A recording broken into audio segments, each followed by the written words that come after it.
Ого, ilgerki mezgilde 5 yılda bir ölçü болот эле. Азыр бүгүнкү маалымат эртең эскирип атат. Ошол сиздин сунушуңуз өтө туура, баягы 35ден кылып туруп, 32ден кылып туруп, ыкчамдатып, интенсивдүү кылып туруп, мүмкүн ошондо көбүрөөк актык болобу деп. Андан башка дагы жолдорун ойлоп табыш керек болду. Мүмкүн 2-3 жылда бир жолу скользящий бир мындай дагы бир гибкий график менен өткөзүш маселесини дагы сиз бул өзү сиздин кандидаттык диссертация темаңыз өтө жакшы маселени козгогонсуз. Эми мен ушул сунушту чын эле сиздин эмеңизди коштоймун. Анан жанагы секциянын жыйынтыгында мына жетекчи эжебиз ушуну да бир киргизсе, баягы 5 жылда бир деген уже проблемный болуп калды. Надо вот пересмотреть, муну кайтадан карап эме кылыш керек деген. Анан бир маселе мен айтайын дейм да, Салтанат.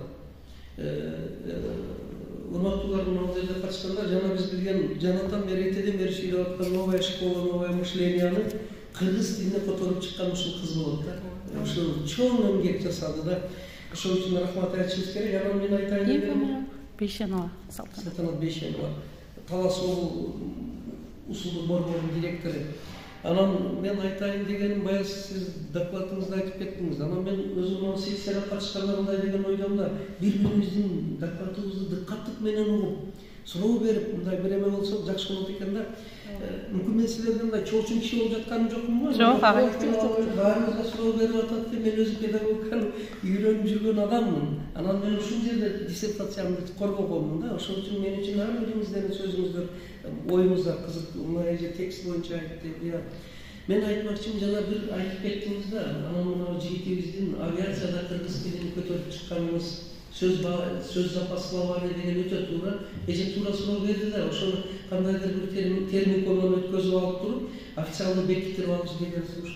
Мен айтайын дегеним, баягы бир сөздү айттыңыз да, мугалимдердин өз предмети боюнча маселе. Бул мындай жазбай эле койсоңор да болот.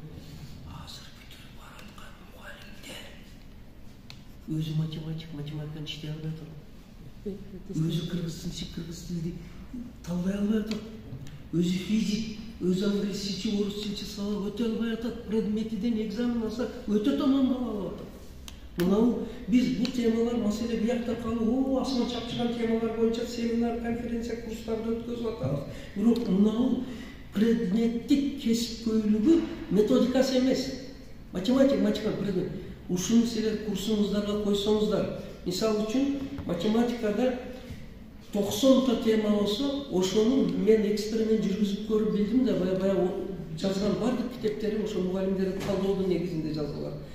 90 тема болсо математика 5ден 11ге чейин, мисалы үчүн.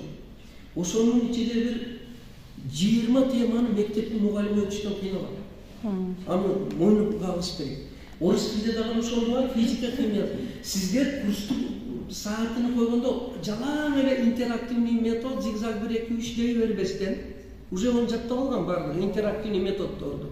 Ар бир курска келгендер ошону өтө берет. Анын ордуна ошо математиканын, кыргыз тилдин, физика, орус тил, англис тилдин проблемалуу темаларын, татаал темаларын, Дабаевка окшогон жана башка профессионал окумуштуулардын катышуусундагы курстар өтүп ошону жеңилдетип, өздөштүрүүсүнө салым бере турган темаларды киргизсеңиздер деп. Дагы катар кылдымбы? Төрайым. Чоң рахмат. Сиздин сунушуңузга да маанилүү.